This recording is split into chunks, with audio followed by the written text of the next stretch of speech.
샬롬, 하나님과 동행하는 새벽기도회 달라스 임마누엘 교회 권성철 목사입니다. 오늘도 하나님과 동행하며 풍성함을 누리시는 저와 여러분 되시길 주님의 이름으로 축복합니다. 오늘 말씀은 여호수아 21장 4절에서 6절까지의 말씀입니다. 그앗 가족을 위하여 제비를 뽑았는데 레위 사람 중 제사장 아론의 자손들은 유다 지파와 시므온 지파와 베냐민 지파 중에서 제비 뽑은 대로 13성읍을 받았고 그앗 자손들 중에 남은 자는 에브라임 지파의 가족과 단 지파와 므낫세 반 지파 중에서 제비 뽑은 대로 10성읍을 받았으며 게르손 자손들은 이사갈 지파의 가족들과 아셀 지파와 납달리 지파와 바산에 있는 므낫세 반 지파 중에서 제비 뽑은 대로 13성읍을 받았더라. 아멘. 하나님의 말씀입니다. 여러분, 우리가 신앙생활하면서 부르게 되는 찬양이 있습니다. 바로 부름받아 나선 이 몸입니다. 부름받아 나선 이 몸 어디든지 가오리다. 교회에서 많이 애창하는 찬송가 중에 하나이죠. 신학교에 입학하게 되면 1학년 때 이 찬양을 꼭 부르게 되거든요. 그리고 이 찬양을 부를 때마다 하나님 저를 불러주셨으니 어디든지 보내시면 열심히 그곳에 가서 사역하겠습니다. 이렇게 결단을 하게 됩니다. 그런데 신학교를 졸업할 때쯤 되면 이 찬양 가사가 좀 바뀝니다. 부름받아 나선 이 몸 골라가며 가오리다. 찬양 가사처럼 초심을 잃고 변질된 학생들을 많이 보게 됩니다. 신학생뿐만 아니라 우리 모두가 비슷한 마음을 가지고 있지 않나 생각해 봅니다. 이스라엘 백성들 가운데에 레위 지파 자손들이 이런 상황이었습니다. 레위 지파는 하나님이 맡기는 일을 감당해야 하는 사람들이었습니다. 이스라엘 지파는 원래 12지파였죠. 그런데 나중에 13지파가 됩니다. 요셉 지파가 2지파로 나누어졌기 때문이죠. 므낫세와 에브라임까지 총 13지파인데 땅 분배를 받은 지파는 12지파였습니다. 레위 지파가 땅 분배를 받지 못했기 때문이죠. 하나님에게 잘못 보였기 때문이 아니라 하나님이 레위 지파를 따로 쓰시려고 하셨기 때문에 땅 분배를 하지 않으셨습니다. 민수기 8장 18절에 19절 말씀을 보면 이러므로 내가 이스라엘 자손 중 모든 처음 태어난 자 대신 레위인을 취하였느니라. 내가 이스라엘 자손 중에 레위인을 취하여 그들을 아론과 그의 아들들에게 주어 그들로 회막에서 이스라엘 자손을 대신하여 봉사하게 하며 또 이스라엘 자손을 위하여 속죄하게 하였나니 이는 이스라엘 자손이 성소에 가까이 할 때에 그들 중에 재앙이 없게 하려 하였음이니라. 19절 말씀을 보면 이스라엘 자손을 대신하여 봉사하게 하며 이스라엘 자손을 위하여 속죄하게 하였다라는 말씀이 있죠. 이처럼 하나님께서는 레위 자손을 이스라엘 모든 자손 12지파를 대신하여 회막에서 봉사하고 속죄하는 일로 불러주셨습니다. 그러므로 레위 지파 자손들은 같이 모여 살 수가 없었습니다. 12지파가 땅을 분배받아서 각자의 위치로 흩어지면 레위 지파는 그들을 섬기는 일로 흩어져야만 했던 것이죠. 예배를 인도하고 신앙을 전수하고 가르치고 때로는 재판하는 일로 12지파 각 성읍으로 레위 지파가 흩어져서 봉사하는 일을 감당해야만 했던 겁니다. 그래서 레위 지파에게는 땅을 나누어 주지 않으셨던 것이죠. 오늘 우리가 읽은 본문에 보면 레위 지파 자손들이 12지파의 중요한 성읍 48개 성읍으로 나누어지는 장면이 나옵니다.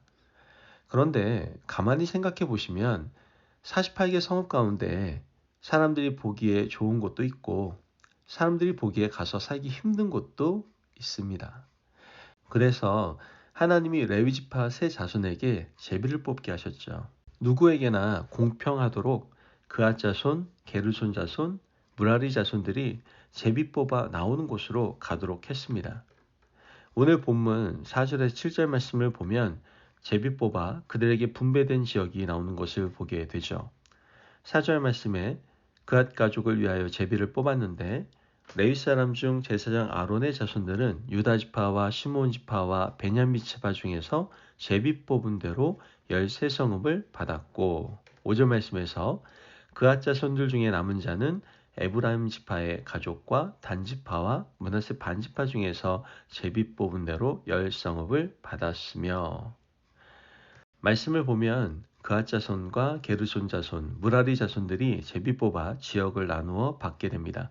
그렇게 나누어 받은 지역이 여호수아 21장 41절에 나옵니다.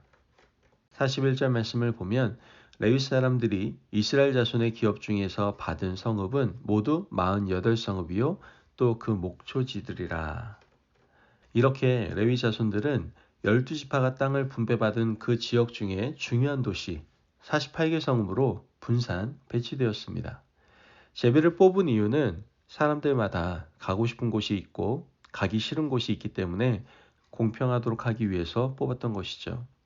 하나님이 이렇게 가나안 땅을 정복하고 나서 12지파의 지경으로 분배하고 그 안에 있는 작은 도시들을 나누고 땅 분배를 마치셨습니다. 특이한 것은 가나안 땅에 살아가는 이스라엘 백성들에게는 왕이 없었다라는 거예요. 하나님은 왕을 세우지 않으려고 하셨습니다. 왕이 없는 대신에 레위 지파가 하나님의 말씀을 받아서 회막에서 봉사하고 그들을 위해 속죄하고 율법을 가르치고 때로는 분쟁이 일어나면 말씀을 기준으로 재판하는 일까지 레위 지파 자손들에게 일임해 주셨습니다.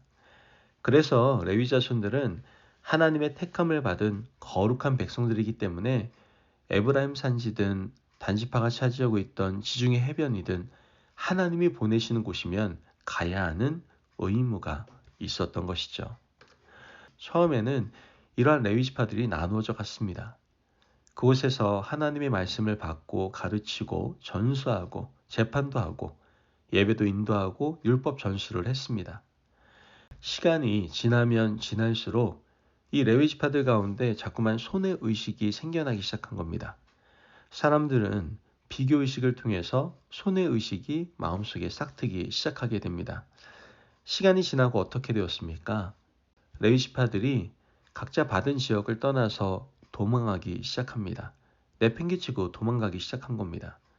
그래서 찾아온 혼란 시기가 바로 사사 시대입니다. 하나님이 레위 지파들에게 사명을 주시고 분배한 땅에 와서 말씀을 잘 가르치고 율법을 전수하라고 말씀하셨는데 그들이 분배받은 지역을 버리고 도망감으로써 이스라엘 온 지역은 죄와 악과 율법이 없는 무법천지가 되고 말았던 겁니다. 이 책임을 누가 감당해야 되겠습니까? 레위 자손들이 타락한 이 책임을 과연 누가 감당해야 되겠습니까?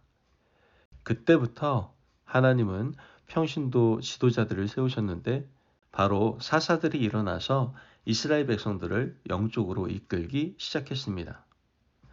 여러분 오늘 교회 공동체 안에서도 하나님이 택하셔서 중직으로 세우신 분들이 있습니다. 중직으로 하나님이 사명을 주셔서 세우신 분들은 하나님께서 보내시는 곳에 가야만 합니다. 내가 가고 싶은 곳에서만 섬기는 것은 보냄받은 자의 태도가 아닙니다.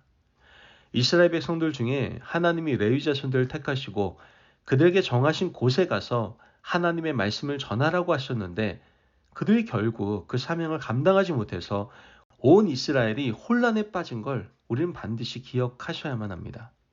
그러므로 과연 나는 하나님께 어떤 보냄의 사명을 받았고 하나님께 받은 그 거룩한 사명을 하나도 흐트러짐 없이 잘 수행하고 지켜나가고 있는지 자신을 돌아보실 수 있는 저와 여러분이 되시길 주님의 이름으로 축복합니다.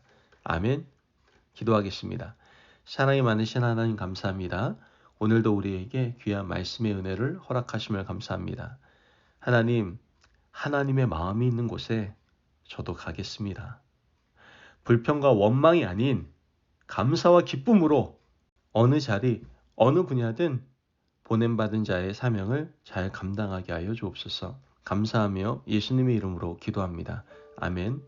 오늘도 하나님과 동행하며 풍성함을 누리시는 저와 여러분 되시길 주님의 이름으로 축복합니다. 여러분, 보내실 곳에 보내주시면 성실하게 우리는 감당하면 되는 겁니다. 보냄받은 자의 사명을 기억하며 오늘 하루도 말씀 안에서 승리하며 살아가시길 바랍니다. 말씀 안에 승리하십시오.